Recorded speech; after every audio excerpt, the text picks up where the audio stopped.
श्री शिवाय नमस्तुभ्यम। हर हर महादेव। छत्तीसगढ़ राज्य के राजनांदगांव के छुरिया हालेकोसा में गुरुजी पंडित प्रदीप मिश्रा जी के द्वारा श्री शिव महाप्राण कथा 4 जनवरी 2025 से शुरू हो गई है, जो कि 10 जनवरी 2025 तक चलने वाली है। इस 7 दिवसीय शिव महाप्राण कथा को आप दोपहर के 2 बजे से 5 बजे तक आस्था चैनल और यूट्यूब के माध्यम से देख सकते हैं। 10 जनवरी 2025 पुत्रदा एकादशी की विशेष अवसर है और इस विशेष तिथि में आपको गुरुजी का बताया कौन सा विशेष उपाय अपने बच्चों के लिए, अपनी संतान के लिए करना है, उसकी भी जानकारी आपको इसी वीडियो के अंत में प्राप्त होने वाली है। आज 9 जनवरी 6वें दिन की राजनांदगांव की शिव महाप्राण कथा में गुरुजी ने कुल 13 उपाय पत्र उपयोगी जानकारियां दी हैं। सभी की जानकारी आपको इस छोटे से वीडियो से प्राप्त होने वाली है। किसी कारणवश यदि आपने आज कथा नहीं सुन पाए हैं तो ये वीडियो आपके लिए उपयोगी है। बढ़ते हैं आज की कथा की पहली जानकारी की ओर। अगर आपसे कोई पूछे दुनिया की सबसे बड़ी संपत्ति क्या है, तो आप कह देना दुनिया की सबसे बड़ी संपत्ति है श्रेष्ठ बुद्धि। अगर घर में सब कुछ है पर बच्चों की बुद्धि श्रेष्ठ नहीं है तो वो पूरा पैसा व्यर्थ के खर्चे करके, नशा करके, जुए सट्टे में लगाकर उड़ा देंगे। बढ़ते हैं आज की कथा की दूसरी जानकारी की ओर। गुरुजी ने कहा शिव जी के मंदिर में जाकर क्या देना चाहिए। शिव जी ने शिव महाप्राण कथा के पार्वती खंड में कहा है, मुझे वो दो जो तुम्हारा है, मुझे किसी और का नहीं चाहिए। और आपको भी कहना है मुझे वो दीजिए जो मेरे हक का है, किसी और के हक का नहीं। और भोलेनाथ कहते हैं तू जब मंदिर में आए तो तेरा अहंकार मुझे दे दे, क्योंकि अहंकार व्यक्ति के स्वयं का होता है। बढ़ते हैं आज की कथा की तीसरी जानकारी की ओर। माया जी पत्र लेकर आए। 1 लोटे जल का क्या वर्णन करूं। पशुपतिनाथ व्रत किया और सारे किए गए नियम खाली नहीं जाते। मैंने जो उपाय किए वो मेरे खाली नहीं गए। मैं आपको बताना चाहूंगी गुरुजी, शादी होने के बाद आजकल लोग ये नहीं पूछते कि तुम्हारे पास जमीन जायदाद कितनी है, धन दौलत है कि नहीं, ये नहीं पूछते। आजकल लोग ये पूछते हैं कि तुम्हारी औलाद कितनी है। शादी के 17 साल हो गए, औलाद नहीं थी, क्योंकि मेरा रेसोला धर्म ही नहीं आता था। सीहोर जाकर कंकर शंकर का पूजन करके आ गई। पंडाल में बैठकर कथा सुनी। आप कहते हो पंडाल में की गई कामना खाली नहीं जाती। और 4 माह बाद मेरा गर्भ ठहर गया और 17 साल बाद मेरे घर में संतान हुई है, उसी का आभार व्यक्त करने आए हैं। बढ़ते हैं आज की कथा की चौथी जानकारी की ओर। गुरुजी ने कहा पहले के लोग लोटे से पानी पीते थे तो उन्हें गैस की समस्या नहीं होती थी, उदर की कोई समस्या नहीं होती थी। ग्लास को हटाकर अब लोटे से पानी पीने में बहुत लाभ देखने को मिलता है। यदि पेट से जुड़ी उदर से हुई समस्या है तो आप गिलास हटाकर लोटे से पानी पीकर देखिएगा। बढ़ते हैं अगली 5वीं जानकारी की ओर। सोनिया देवी जी पत्र लेकर आई। मेरा बेटा 2 साल से फॉर्म भर रहा था पर हमेशा 1-2 नंबर से रह जाता था। मैंने उसे सीहोर वाले महाराज के बारे में बताया और रोज मंदिर भेजना शुरू किया और 4 गुना अधिक मेहनत करने को भी कहा। बेटे ने कहा क्या जल चढ़ाने से नौकरी मिलेगी। मैंने उसे कथा पंडाल में बैठाकर कथा भी सुनाई, पशुपतिनाथ व्रत किया और ऑनलाइन सावन शिवरात्रि पूजन भी की। और बाबा की कृपा से मेरे बेटे की इंडियन नेवी में नौकरी लग गई है, उसी का आभार व्यक्त करने आए हैं। बढ़ते हैं आज की कथा की 6वीं जानकारी की ओर। कमला जी पत्र लेकर आई। कोरोना काल में मेरा छोटा बेटा खत्म हो गया। बड़ा बेटा बहुत एग्जाम देता था पर उसकी नौकरी नहीं लग रही थी। मैंने हालेकोसा की कथा पंडाल में बैठकर सुनी और बाबा से नौकरी की कामना की और मंदिर जाती, 1 लोटा जल चढ़ाती और बाबा की कृपा से मेरे बेटे की भिलाई के साइंस कॉलेज में प्रोफेसर के पद पे चयन हो गया है, उसी का आभार व्यक्त करने आए हैं। बढ़ते हैं आज की कथा की 7वीं जानकारी की ओर। लेख रानी जी पत्र लेकर आई। मेरी बेटी के दिल में 3 mm का छेद था, इसके बाद 4 mm का हो गया, वो बढ़ता गया।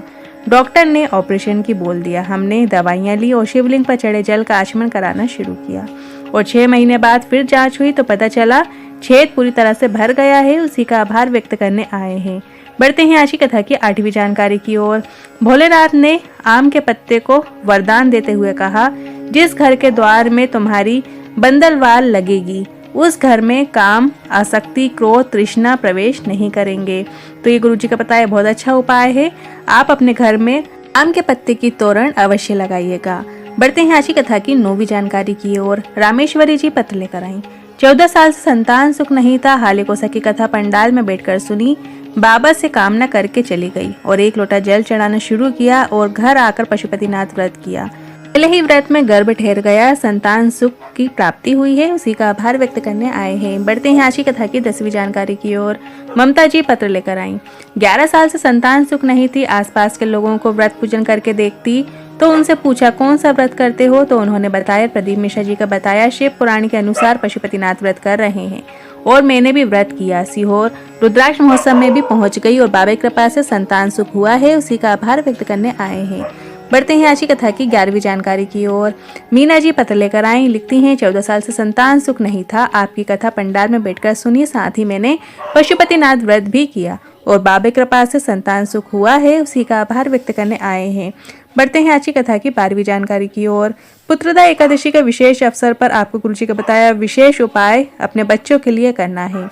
कल 10 जनवरी पुत्रदा एकादशी की विशेष तिथि पड़ रही, तो ऐसे में आप इस विशेष उपाय को जरूर कीजिएगा। अगर आप बेलपत्र की बीच वाली पत्ती की डंडी को पकड़ते हुए श्री शिवाय नमस्तुभ्यं बोलते हुए बेलपत्र को बीच वाली पत्ती की डंडी को पकड़ते हुए शिवलिंग पर अर्पित कर देते हैं, तो हमें 108 बेलपत्र को अर्पित करने का फल प्राप्त हो जाता है।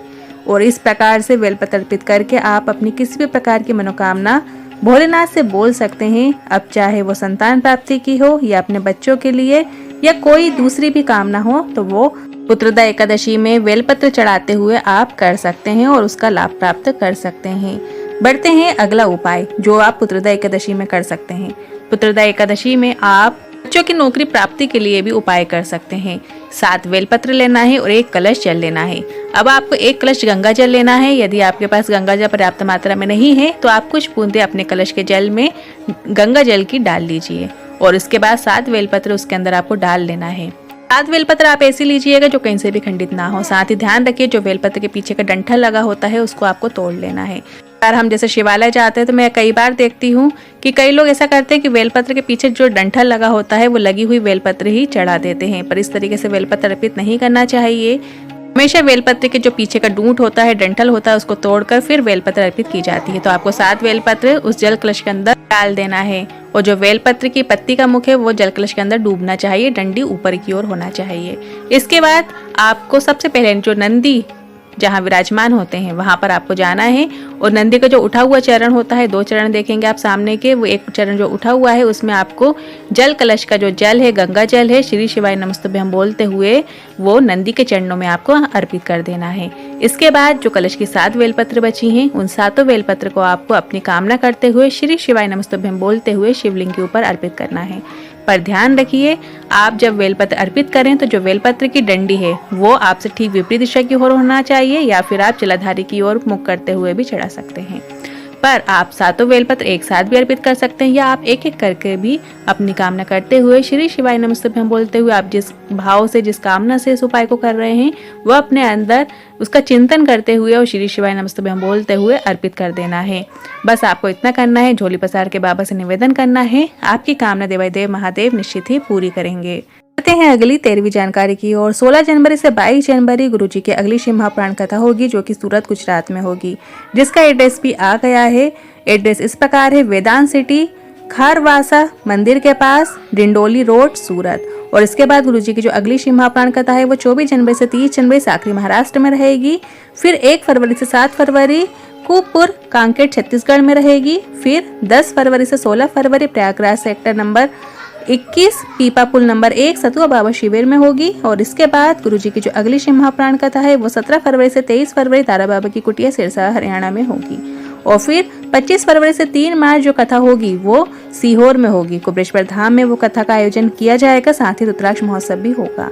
तो आप ज्यादा से ज्यादा सभी रुद्राक्ष महोत्सव का आनंद लें। कहते हैं जो रुद्राक्ष महोत्सव में शामिल होते हैं महादेव उनकी कामना निश्चित ही पूरी करते हैं, किसी की झोली खाली नहीं होती है। आज के इन उपायों से जुड़े मन में कोई सवाल या क्वेश्चन है तो आप कमेंट के जरिए पूछ सकते हैं। वीडियो थोड़ा भी उपयोगी लगा हो तो वीडियो को लाइक करके कमेंट बॉक्स में हर हर महादेव जरूर टाइप कीजिएगा। साथ ही हमने एक व्हाट्सएप चैनल बनाया है जिसके लिंक हमने कमेंट बॉक्स में पिन कर दिया। आप उस लिंक पे टच करके हमारे व्हाट्सएप चैनल को ज्वाइन कर सकते हैं जो कि एकदम फ्री है। हर हर महादेव, श्री शिवाय नमस्तुभ्यं।